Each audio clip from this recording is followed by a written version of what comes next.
Okay, welcome to another episode of Learning for Truth and Love. Today I have some what I call, I guess, unconventional guests. I do have a makeup artist and a brand photographer with us, Koko and Brianna Goode, respectively. And I am really excited about this because one of the things that I think about with education that our children need to know is just who they are and really the beauty inside themselves. And I thought, what better people to help us truly understand them than Coco, a makeup artist, and Brianna Goode, a brand photographer. And I am so curious. I guess when I'm curious about these things, I like to delve into people's brains and see what they're thinking because I had the pleasure of working with these two folks. And who knows, maybe I'll share some of their end results. I had the pleasure of working with them and really had an amazing experience and got to see how being with them made me feel, and I really think that you guys should get to know them and you maybe even work with them possibly. And so let's get inside their brains and just really see what we can learn about ourselves, right? As Black people in general, as Black women in general. So I'm excited about this. So welcome to you both. Thank Thank you. you. Mm. I truly appreciate you making the time to be here. And before we even get into your journey and how you got here, tell us about who you are and how you describe yourself, as a person. Yeah, I'll go first. My name's Brianna. I'm a brand photographer. I'm from Maryland. And I work with Black women who own businesses to help them just elevate their brand through visuals. So, new photos, headshots, brand photos that reflect like who you are, as well as content. So, yeah, I've been doing that for about a couple of years now, like, going on like 4 years, but I've been doing it full time for about a year and a half, so yeah. Awesome. And I'm a Koko. I'm a makeup artist of about, I want to say about 8 years now. COVID kind of made things a little crazy, but if we include those years, then we'll say about 8 years. I actually was in corporate sales while doing makeup on the side, and I've just decided to fully dive into makeup in the last 3 months. And so I'm excited to be here. I focus on really just um, allowing women to feel how they want to feel, whether it's they want to feel completely different, right? Or they just want a slight enhancement. They want to smooth out certain things. They want to look a different way for certain experience or so. But whatever it is, I just want whoever steps in my chair to leave feeling excited, happy, and good about the way they look. Wow. Awesome. And okay, so we have 8 years and 4 years. We have a pretty good length of time for you guys to meet so many people and work with so many people and kind of see a trend. So this is great. So before we get into that, tell us about your journey and what led you here. Did you go to college and did you study that? Did you change your mind? Like what got you here? Yeah, for me, I went to college. I went to college in North Carolina, University of North Carolina at Greensboro, and I studied information systems and supply chain management, so totally, like, nothing to do with, like, photography, but I always had, like, an iPhone, and I used to do content, so, um I learned how to do content, learned how to take pictures on my iPhone, and then, like, had a camera and just started to, like, fall in love with the process. So, I would say, like, the craft part of it, I've been in the photography realm for maybe, like, 7 years, and it was a hobby to side hustle to passion, and I worked in corporate as well. I was in the project management world and was there for about, like, 5 or 6 years. And at the time, my business was like a side hustle. So, um, was doing it sometimes for free, doing it, like meeting a lot of different people, practicing different things. I did a wedding before. It's like, ah, not for me. So just kind of transitioned into branding and working more with Black women. So you Nice. discovered almost like you stumbled upon your passion in a way. Yes, exactly. Oh, Coco. Okay, so well, I went to Howard University in DC. I studied Awesome. international business with a concentration in marketing. I was really just like focused on, "Okay, I need to get a job. I need to like I was just like, what's like the corporate path I know in these states to like securing a job and whatnot. But throughout that, while I was at Howard, actually, and even before that, right? Like I was always into makeup, so to speak, right? Like I always like to get creative with makeup, right? So not necessarily like a full face, but I like to use different makeup for different things, right? Like I remember being young and using the trend of using eyeliner as lip liner, right? Or like finding, creating moles on your face, using lipstick as blush, like I just was always into being creative with makeup. And Mhm. throughout college, I had friends that always wanted me to do their makeup, right? And they would just kept on pushing me to take it seriously, which I just didn't think I could. So actually, in college, I decided to audit a stage makeup class. So just to see, like, okay, can I do this? And I actually was really good at it. And so I surprised myself because, like I said, I never took it seriously.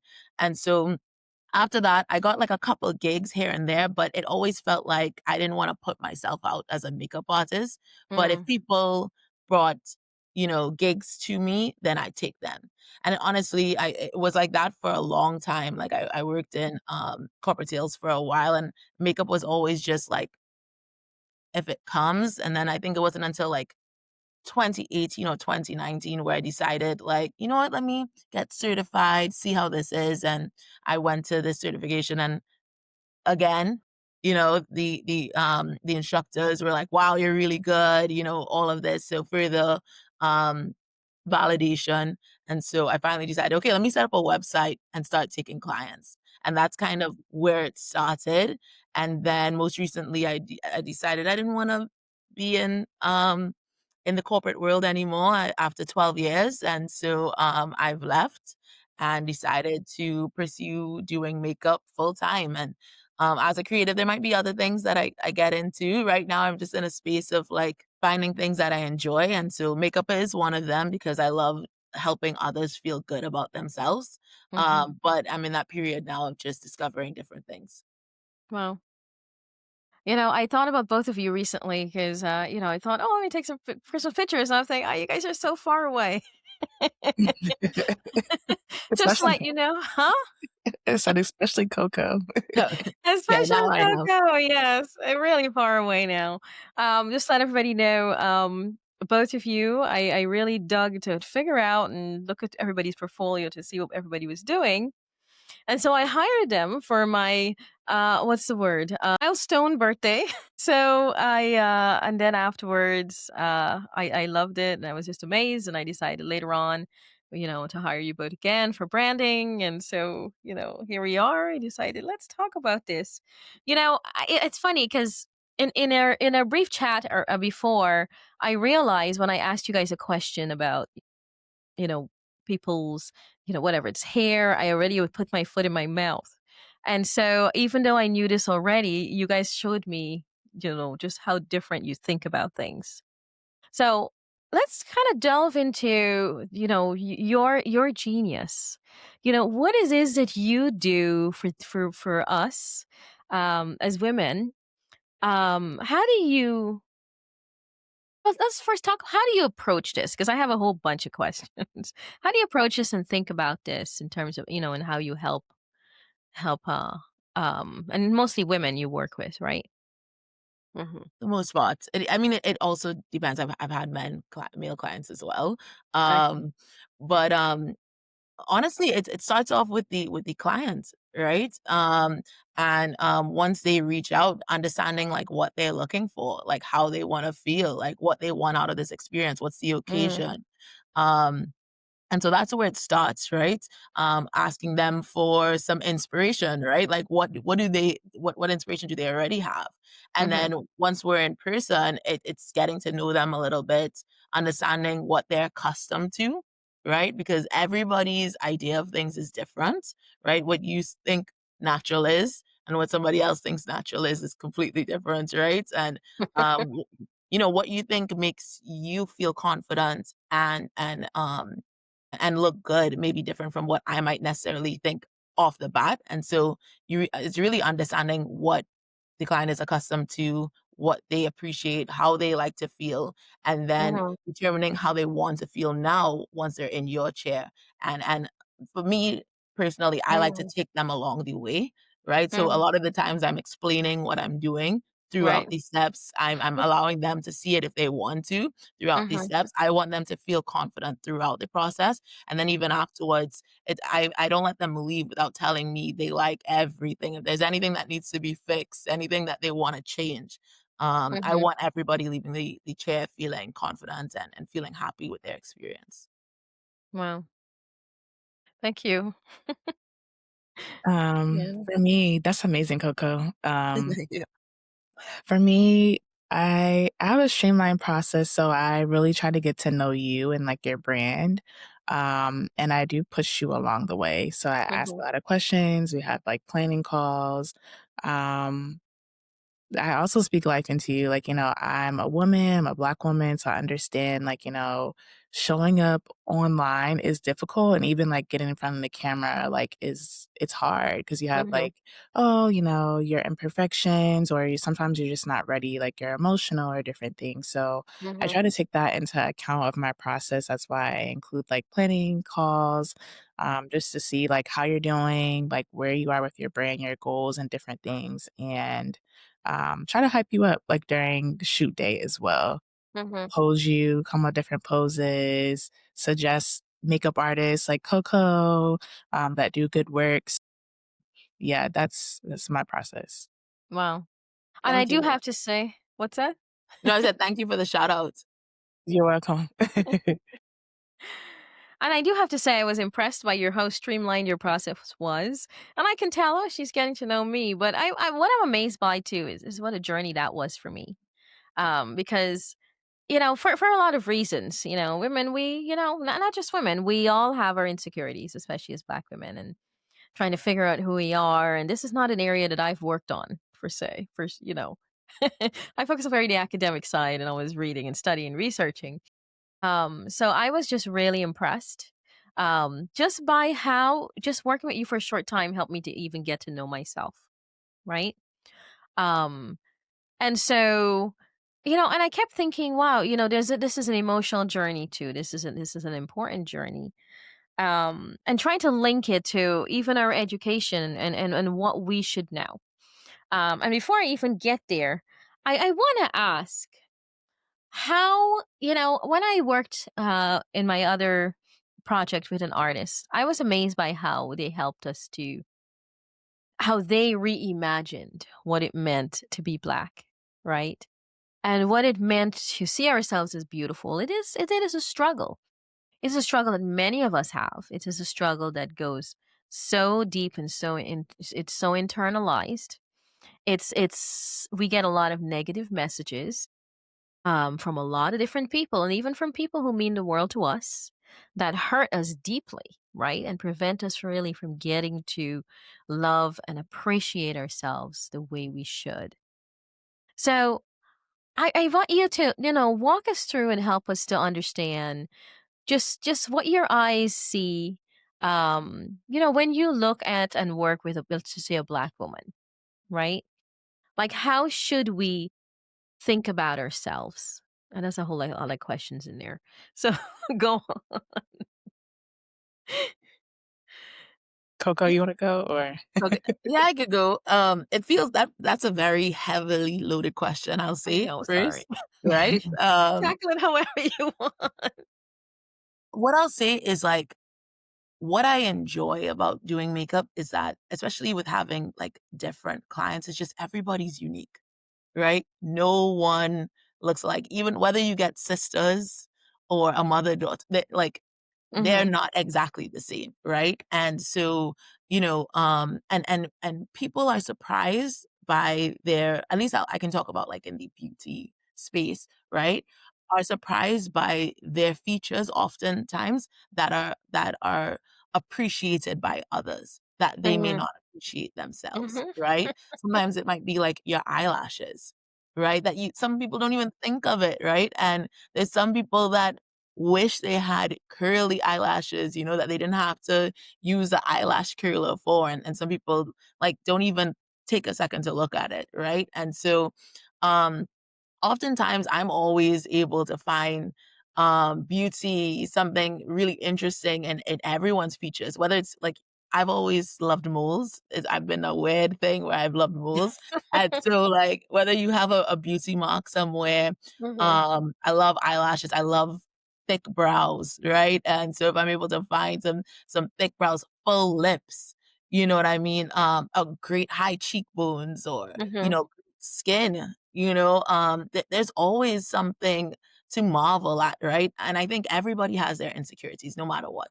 Mhm. Like, I don't wanna step outside without concealer on, right? So I understand, but, what I will say to what you're saying in terms of, like, seeing the beauty in others is knowing that we're all, different, and we all have, something that somebody else wishes they had, right?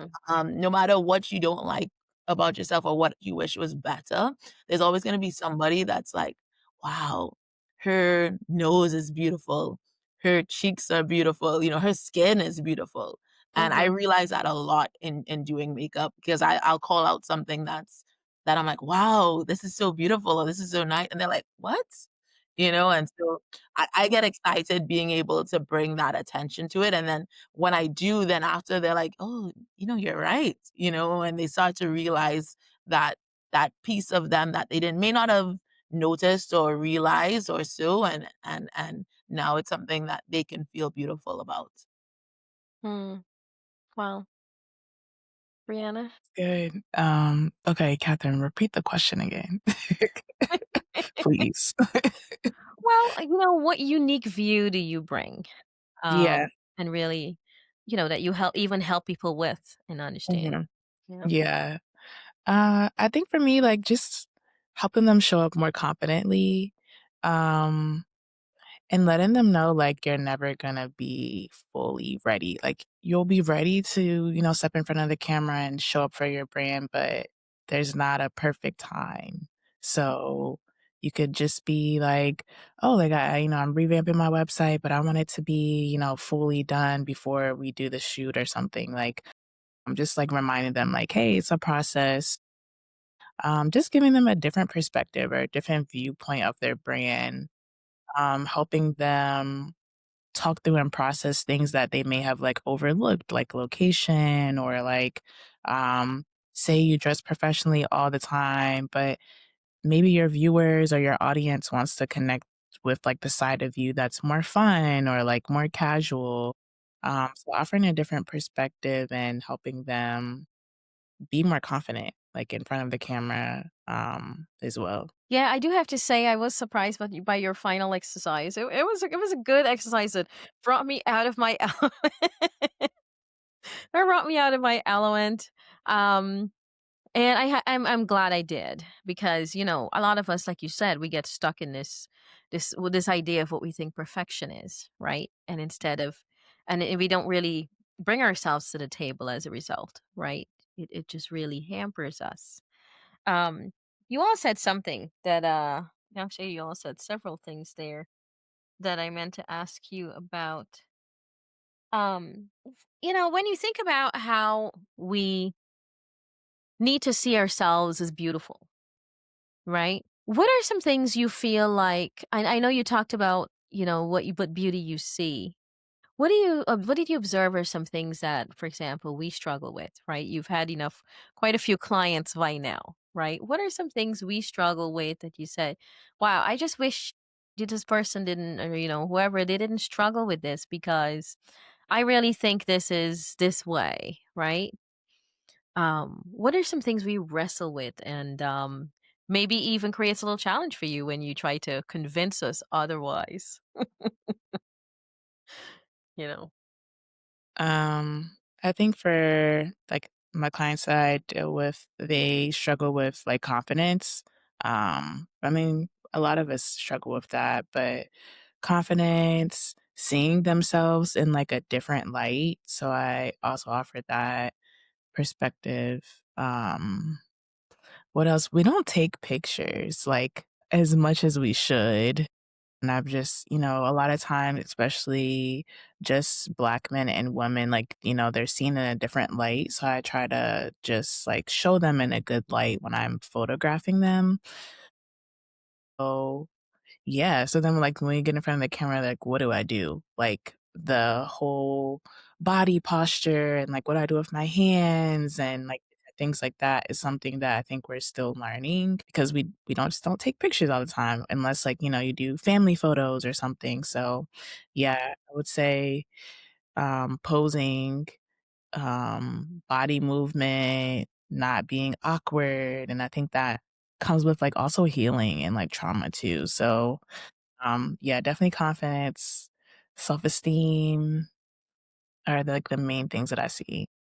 Mm-hmm. For me, I feel like this is a hard question. I don't know if I see like one standard concern amongst my Mm-hmm. my clients of color or Black women. Mm-hmm. Um, I feel like it's different, right? Some people like know themselves well, right? Mm. And they're like, I know what I look like, I know what I want to look like, I know what looks good on me.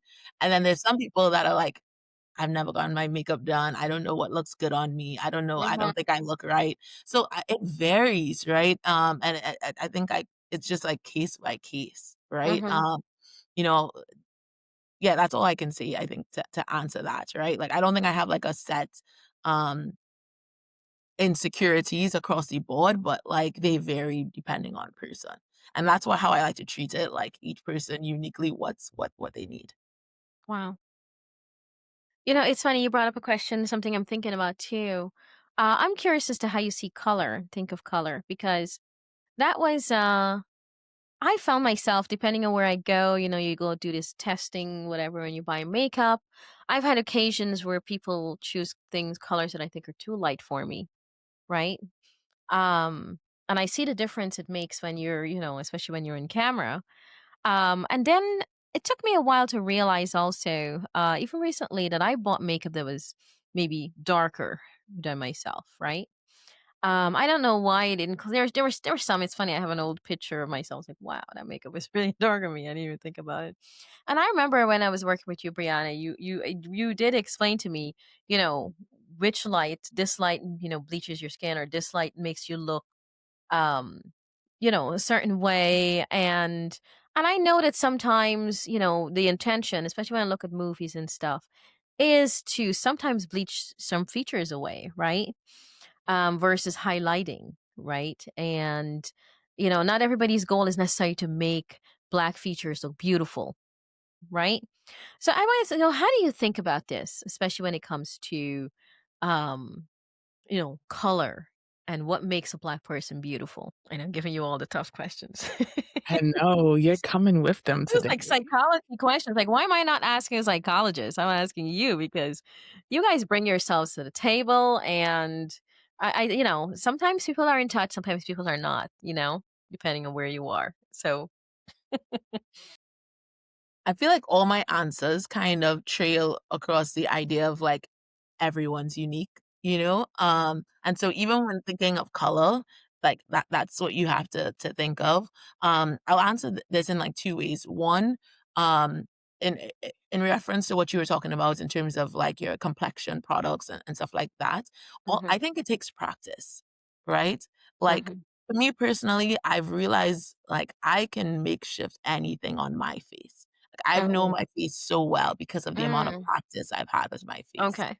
right? hmm And even when I have clients, I've had a lot of practice because I've had multiple shades of different clients, right? hmm But also like even as I get each individual one, like it's practice, but also patience, right? hmm Because you have to patiently work to try and get the right color, right? So hmm those are that's the first part, and then the second part I was gonna say is I've learned that and this goes along with everybody's unique, is that you can't use the same tools, items, um, ways of working on everyone, mm, right? Like, if you're familiar with like the contour styling in beauty, right, like when you contour the nose, you contour the cheeks, and the product placement, right, like you're directed on certain ways to place it, but Mhm, everybody's face is different, right? mhm, And I remembered I started off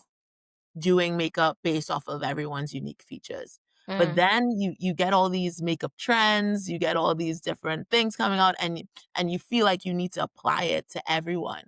mhm, And I can't remember which client it was, but I remember feeling like, yo, this doesn't work on everybody. Not everybody needs all this makeup, or everybody needs all this contouring and highlighting and everything. Like, I don't even mhm, wear all that. So like, why am I trying to do that on mhm, every client? And so um uh, I feel like not I would say not until like even more recently have I realized like I really need to cater my makeup, application to that specific client, right? Not everybody needs a ton of foundation. Some people actually can actually work with just powders, mhm. right? Not everybody needs a full, like, lip liner, ombre combo, like, you could sometimes you can really just put on that one color of red lipstick or whatever color, and so, moving away when in terms of color, right, it's I think the how I'd answer that is making it specific to that person, Mhm, right? Because you just can't, look at each color the same on everyone. mhm. Awesome. Thank you, It's Brianna. good. For me, how I look at color, well, I work a lot with different women as well, Mhm, different shades. So I just have to make sure for me, like, the lighting that I use, so that it flatters them. And then also suggesting like, different makeup artists because some makeup artists like mostly only do soft glam or they do like the full glam, but I always like recommend to my clients like, "Hey, like, you don't need all that," kinda similar to, Coco's sentiment. Um, Maybe a soft glam is just good, but just to, like, enhance, like, your beauty and your features that you already have, I try to remind them of that. Um, mhm. but yeah, working with different shades has, like, taught me a lot in terms of, like, lighting, um, and different things. So, yeah, everybody is different. Um, yeah. Wow. So I want to bring this. So okay. So you both view black features as unique, and you both appreciate those uniqueness, of in black features. I point that out intentionally because not everybody does, right? And that's why there's been a lot of debate, a lot of discussion, and really one of the things we were always looking for and striving for is, who can we find, right, that not only considers our features unique and appreciates them, but can also highlight without distorting, right? Without distorting it or needing to make it, more white, right? Or things like that. Um, so I'm so curious because now let's talk about the education part of it. Um, Before I even delve into the education part of it, what do you think what's been your experience education wise, right? What do you think has maybe even led you to think this way or develop this predisposition or even have this predisposition? What do you think it is in your thinking or growing up or schooling, any direction? How did you come to be the way you are? How's that? I'll go. So education-wise, I feel like I've always been involved in some type of like Black culture thing, or like, in high school they had BSU, Black Student Union. So I think like being able to be in those groups and like see other Black people like me has definitely helped me like appreciate that. And then my grandparents like always would like buy me books, and I have a younger brother. Like, okay, read Black culture books, or um, there in like the Maryland area, there's art cultures called like Afram and Artscape, and they're like where Black artists are featured and Black musicians and different things. So I think like having that outside experience with like family has been like attributed to me, like, just, appreciating Black culture and, like, perspective and, like, our features and different things. Because like you said, like, some people do try to, like, um just, like, I guess, deter us, like, or hate on us, our features, our culture. So, yeah, and then in college as well, like, being a part of, different groups where Black culture is, like, affected, and showcased. I wasn't a part of, like, any D9, but, like, I had friends that were in it, so just, like, being around them and, like, celebrating them, definitely attributed to, like, my perspective and, like, continuing that, like, now with my passion, like, highlighting different Black women and, like, what they do and their brands, definitely helped me, like, with that mindset. Wow. Wow. Thank you. Awesome. Um, for me, I think, where it started is, like, being, I guess, lucky enough to grow up in Trinidad and Tobago, where Mm-hmm. we have, like, a melting pot of people, right, of mixtures, right? Mm-hmm. It's funny, I'm back here now, and, I was out yesterday, and I was like, "Wow," like, everybody is mixed with something, and that's how it feels, like, when you look at people, like, I from all my travels, I realized, like, I have not seen so much mixture, and I think that helped attribute to my ability to kind of like see uniqueness more, right? When you're with so many different folks. But then even going to Howard, right? Like that gave me a completely new experience coming from it's interesting coming from a minority led country, right? Or I should say a people of color led country. I shouldn't say minority, but Mm-hmm. go to an HBCU, right? Like you would think, oh, I'm accustomed, right? Like seeing my people like it's just a bit of the same, but no, it was unique seeing, now people of color from around the world, right? From the African continent, right? From Asia, from Europe, like from across the US, the Caribbean, Mm-hmm. right? Wow. And Mm-hmm. so you learn more about, some of the differences, right? And the beautiful differences, right? Mm-hmm. Which is okay, right? Of course, we have a lot of commonalities as well, but Mm-hmm. that's kind of how I would say like I was educated to see the uniqueness in folks and what Mm-hmm. I appreciated about my Howard experience, right? I would say, and I think anybody would say this is like every class is a Black history class, right? Whether it's math Yep. whether it's science, like there Mm-hmm. is some kind of Black history being taught within that. And so I Absolutely. think with that, you really do appreciate not only your experience, right, coming from the Caribbean, but even Mm-hmm. the African American experience. You Mm-hmm. appreciate the African experience, right, of those coming straight Mm-hmm. from Africa and stuff. And so Wow. I think that education has helped me. And then I'd say now then being an adult and interacting with the few Black women you see in your job or afterwards, right? Like you go from Yeah. dominance, right? And then you the few people you see out there and stuff. And so I'd say life has been educational, right? Life experiences um have taught me to be or to have this frame of thought. Wow. Wow. So you all are in spaces that were specifically designed to appreciate who you are, right? And appreciate the African diaspora and having that African heritage, right? Very different from being in a space that's designed to help students appreciate a European heritage, right? And a white background, um, which could be sometimes we don't see it happening, right? How it affects our identity and how it affects the way we view ourselves and each other because it's not as obvious. It's based on your observations and your experience, right, of that environment. Now, if you were to do schooling all over again, right?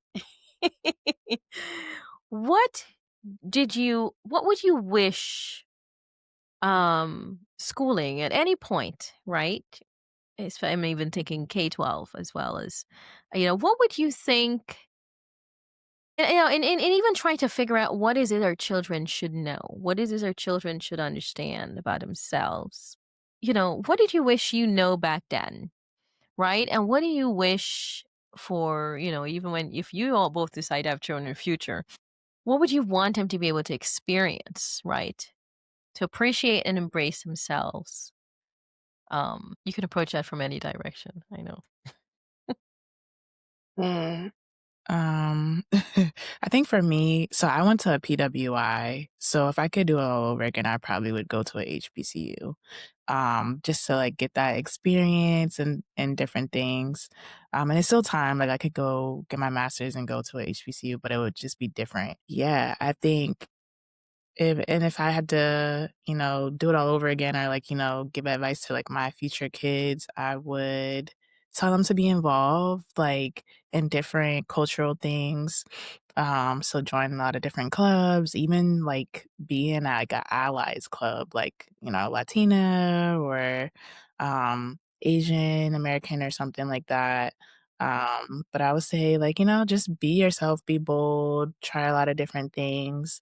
Um, don't be afraid to run for senator at college or, if you don't wanna do that, like, just make sure you do something that, like, is an ode to, like, your Black culture, but also, like, an ode to, like, who you are and who you're becoming. But, um, yeah, I think in high school, I wish there were more programs where we could like visit more campuses or HBCUs. I think at the time, like my campus was doing that. I had Mhm, graduated in like 2017, but from high school, but it wasn't that much as to like now it's like these students go on like trips to visit a whole bunch of different HBCUs and different things. So I think just more opportunities to get involved with the Black culture is what I wish that they had when I was like growing up. mm, yeah. Yeah, Wow. like what you said about exploring different things. Mhm. Wow. Um, well, for me, so many things came up with that question, honestly. Like I was like, I could take this so many different ways. I was like, oh, there's so much I would rethink. Mm. One of the main things I would think is like the idea of perfection. Mm, Right? Like, I've seen perfection in a different way now, like, you don't even realize you're a perfectionist sometimes, right? Because you're like, "No mhm, way," like, but the I the whole idea of focusing on on your flaws, what you can't do, what you do wrong, mhm, right? That's under the whole concept of perfection, and, in terms of education, that's what I would wanna, like, do differently or tell my kids or whatever differently is that, like instead of focusing on the flaws, what you didn't get, what you didn't do right, where you have challenges, which is where I think we tend to do, right? Like mhm, where you're having trouble, that's where we focus. That's where we feel like we need to help instead mm, of focusing on what you do well, right? wow. Where you are doing well at like focusing on that, helping putting more energy towards that. I'm not saying, like, completely ignore where you're having challenges, right? But I think definitely what could help us, whether and I think this flows into, like, how we feel about ourselves and everything, Mhm, is, like, focusing on what we do well, what's good about us, what's great about us, what do we like? mhm, Yeah, you might be overweight, but, you still can, go on a hike, like, I mean, and you could still like, the things you can still do and you do well, right? No matter what may seem like a flaw or so, and so that's what I would love in, like, the education system and even in general, right, to push mhm, toward, is just that, and also just doing things you enjoy, right? I mm, was brought up in a Caribbean society where it was like you kinda sometimes you can be, like, limited because you decide your future almost at, like, the age of, like, 13, 14, right? In, mm, like, ninth like, we call it Form 3, but ninth grade, right? mhm, That's where you determine what subjects you choose, mhm, and then you're kind of stuck on that path, right? mm, And so, I would say one thing I enjoyed about, like, the American education, even though it still was hard for me to kind of break into that, was the idea of being able to do anything mm, that you're interested in, and so that's why I liked what you said, Brianna. It's like, you can do anything. You're not, like, boxed into this one thing, and so that's one thing I would change into myself. I chose international business because the subjects I did in school in Trinidad aligned to that, right? Not mhm, because I wanted to do international business. Also, it's like, mm, "Hey, what will I be able to get a job at? What can I make money at?"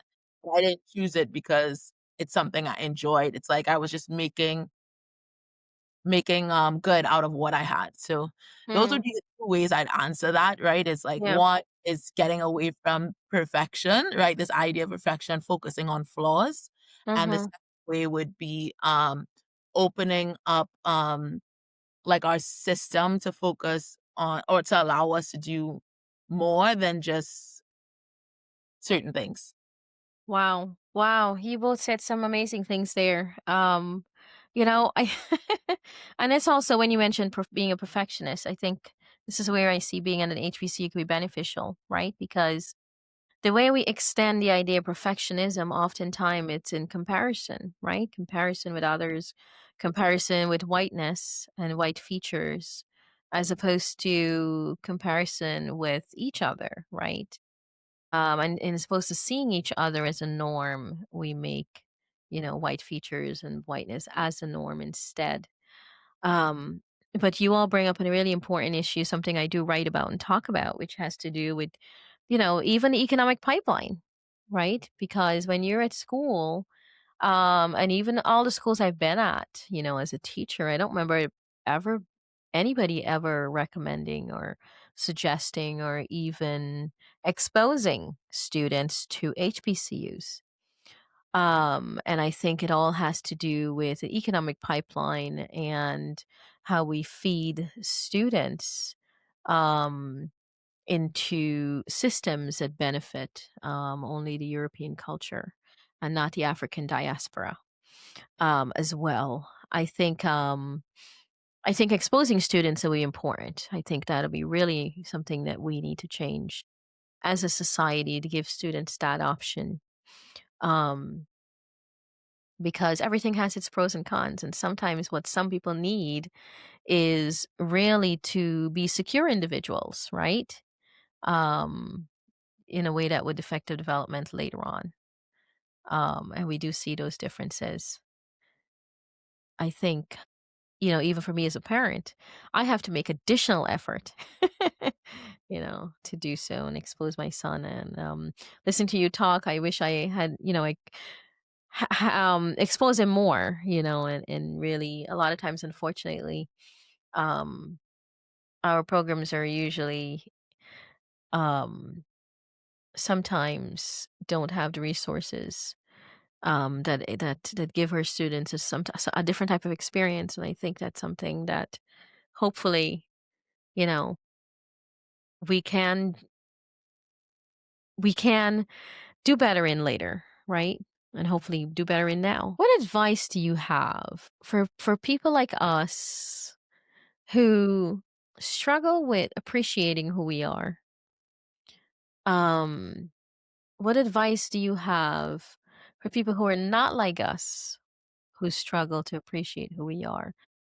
Because people like us and people who are not like us, we do teach our kids, right? And whatever we are, we do bring those perspectives to the classroom, right? And those are intentionally or intentionally passed on. So what advice would you give, especially in those education spaces? Um, Honestly, I probably would just kinda echo the answer I gave to the last question around, like, putting more emphasis on the things they do well, Mhm. right? And highlighting that more than the things and focusing on that and feeding into that than the flaws or the things they don't do well, right? And Mhm. finding spaces in the things that and you know what I shouldn't say just doing well and they enjoy, right? Mm. Because that I've done well at things and that's why I pursued them, but I didn't necessarily enjoy them, right? So feeding into the things they not only do well, but also things that they enjoy and really, supporting that versus the things they don't enjoy, right? Mhm. And things that they don't do well. That would Wow. be advice. Let me add to that before you go, Brianna. It's so I agree with what you say. Mhm. And the only thing I'm going to add to that is because focusing on what someone else does well it's a struggle. I can tell you if it's a struggle for me, right? I think it's a struggle because I shouldn't say it's just a struggle. It's been a struggle. I've gotten so much better with it. Matter of fact, I've seen myself change this so much to the point where, wow, I'm emphasizing what they're doing well. And I really learned that because I remember when I was homeschooling my son, and homeschooling your child is just one of the most revealing things, right, you can ever do. I believe it. And we what's that? I said I believe it. That I don't know if I have the patience for that. And so here I am doing this, and then, and he was frustrated. He's like, "Well, what about those that I did well?" And I was like, "Whoa," he's just so convicted by that. And I think it's because I'm so hard on myself, and I have this perspectives about myself and how we view ourselves, and people don't really realize how we view ourselves, no matter what race we are, you know, really influences how we view others. And oftentimes we don't see how we view others as a symptomatic of something that we need to work on with ourselves, which is why, one of the things I write about is getting to know yourself, right? Because really, that is important to do. And most people don't see that there's a flaw in their own thinking, even about themselves, that carries over to thinking about someone else negatively, right? And that's one of the things I like to emphasize, because oftentimes people don't see that connection, that unhealthy thing, unhealthy perspective about Black people is indicative of an unhealthy perspective about their environment as well. I So, go ahead. No, I was just gonna say I completely agree with that. The reason why I'm giving this advice is because it's advice I wish I had, like, or it's what I wish I had, Mhm. because I think even growing like being in the corporate world is where I saw it, right? It's like when you are praised or you are recognized, sometimes you don't even take a second to enjoy it, right? Or appreciate it. You're just like, "Oh, well, I don't have this or I haven't done this." And you just get so focused on the things you don't have, right? Or you Mhm. haven't done yet, or Mm. even like what you think you did. Sometimes you don't even think you deserve like some of the recognition because for so long you've been so focused on the things that you don't do well, right? That like when you get something, even for something you don't even put all your 100% effort in, right? You feel like it's unwarranted, right? And same Mhm. thing, and it goes into even your features, how you feel about yourself and stuff, right? Like Mhm. I may people may say I'll say use this example, right? Like, I get compliments about my shape, right? Like, "Oh, you have great shape," but I never think about that, right? All I'm thinking about is like, "Oh, but I have a belly. Oh, I have cellulite." Oh, like, that's what I think Right. about all the time, and unfortunately, I think it's because of being brought up to focus on your flaws and focus on improving the things that are wrong with you or improving Mhm. the places where you have challenges Mhm. instead of like giving time to celebrate and the things you do have, right? I will say you should definitely work on the things you have challenges with, right? I'm not saying like completely ignore them, Right. but I just think there's not enough emphasis, right? Like I'll get a promotion and today I'll be like, "Oh, I got a promotion." And then maybe a week later, right? I would have forgotten about that. I'm like, "Oh, what do I have to do next?" Right? It's Yeah. always what's next, right? What's the next thing I have to tick off of my list of things that are wrong or that I haven't done yet? And I Yeah. think a lot of times we end up focusing on that, checking these lists and the things that we've checked off, we don't even like give time to like appreciate, celebrate. Like I have this. So in both ways, both in things that we do as well as things about ourselves, right? We don't give Mhm. time to be like, "Oh, you look great. You look amazing. This part is so great. You've done this." No, Mhm. we're like, "Oh, but I wish this was a little better," you know? Wow. It's interesting because we often don't see having this perspective as a challenge, right? Especially many people who perpetuate these negative verbiage often don't see it as a challenge to work on because they see it as an accepted way to be. It's okay to say something like that mean to someone else, right? And so that's something interesting. It'd be interesting. I'd love to delve into some of the psychology of that, especially when it comes to why you think it's okay and it's not something to be worked on.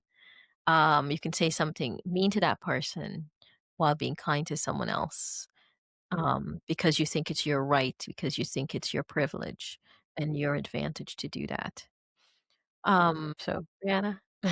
Yeah, I was gonna say to both of you guys' points, you, Coco, like, I think that is just like our environment. Like, I know in some other countries, it's like, okay, they're off on this day, or like, they work half the day at their business and then they're off the rest of the day. But I think, like, just in the US, like, especially, it's like that fast paced environment, go, go, go, go, go. Like, what's next? You don't celebrate. And I think it's especially in the Black culture, it's like survival mode. So it's like, okay, well, what do I have to do next to like survive? Or, you don't celebrate. So yeah, that's something I'm trying to get out of, especially in corporate. Like when I used to work in corporate, I was like, okay, like, I got a promotion, or um, what could I have to do to get the next promotion? Like you don't really celebrate. So yeah. And then Catherine, you were talking about, like not giving people grace, I think is like something that we struggle with. I know for me personally, like I don't give myself grace, so then it's hard for me to give somebody else grace. Hmm. Yeah. And then for the youth, like with, I guess like advice I would give them, um, just be bold, be different. Don't be afraid to be uncomfortable. That's something I even struggle with as an adult. Mm, So this day, wow. like Yeah. different, being in an uncomfortable season, it's like hard to, manage like that mindset. But yeah, that they should be bold, be different, try new Mm, things. You don't have wow. to be like your peers. Just don't be afraid to stand out. Wow. Wow. I do have to say, working with you both, and even celebrating, right? My milestone birthday. I really underestimated the impact. And I think it was the whole celebration itself, even, having some family and some friends be there. Did something to me emotionally that was very permanently, jarring, especially when it comes to moving me to action for certain things. I'd love to. I'm gonna have to spend more time unpacking what the experience has done to me for me. Um, but it's been interesting, just because I've been back and forth, like, oh, should I regret that, huge investment? I that I did, to have that. And no, I don't. I think it's priceless, just the impact it's had. And maybe I'll have to do an episode just talking about that. And I do appreciate you both, and I do thank you both. And, I'll have to show off some of the work you all did as well. Maybe that's how I get myself to, because that's very hard. It's very hard to, for me personally, to um, you know, bring myself forward like that, right? And to put myself out there. I think it's even when it's funny, I updated the Facebook photo with one of the photos you took, and obviously the makeup day that you did for that photo. And I did not expect that photo was going to be posted to Facebook, saying, "Hey, me," I updated my profile. That's something I would post about. I usually tend to think, well, I need to have, but it was nice. It was nice. People, people started to like it, and people started to. I was like, okay, it's social media. They're still working that stuff out. But it's never something I would have intentionally said, "Hey, I updated my profile photo." But I did. I updated my profile photo to post one of those, you know, photos that with your makeup and your photo. So thank you both. I do appreciate it. Before we end, what are some takeaways? Any last words you want to leave? With people, with for our children. Um, okay, mine would be like celebrate yourself, right? Like exactly what you said. Wow. I was so happy to hear what you just said, right? Like about Mhm. how much you enjoyed that and the impact that's had on you. So like celebrate yourself, and it's okay to celebrate yourself. Mm, Um, appreciate your uniqueness. mm, Um, no one's perfect, right? And if you give something 75%, it's still 75% more than zero, so you did a good job, right? And so that's what I would leave with. Everything doesn't have to be 100%. Everything doesn't have to be 90%. 60, 70, it works just as well. Well, thank you. That's good. Um, I guess so for me, like, don't be afraid to be different, Mm, offer a different perspective, try new things, and don't be afraid to start over and have fun, enjoy life. And that's advice to myself too. Enjoy life. wow. Wow. Well, thank you both. I really wanted to have you all both here today because I could tell you enjoy what you do, right? You enjoy, you chose paths that you enjoy. You took risks on these paths as well, right? Whether you did it, exploring it at first, not knowing where it leads. I really enjoy talking to you. You're both entrepreneurs, right? You're both business women. I realize I didn't emphasize the other part. Maybe next time we can talk about your entrepreneurial journey because I think it's something that took me a while to even to. I really wanted to explore this journey, entrepreneurship. Yeah, and here I bring it up right before to wrap up. um, but it takes a lot of you both bringing yourself to the table, right? And a lot of vulnerability, you know, in what you do. And I think, that is to be admired. And there's a lot to learn from you on that journey. Um, and yeah, thank you so much. Thank you so Thank much for you. joining. Thank you. It was great. Wow. So if you like this episode, please like and please follow so you can, be updated on next episodes. Thank you.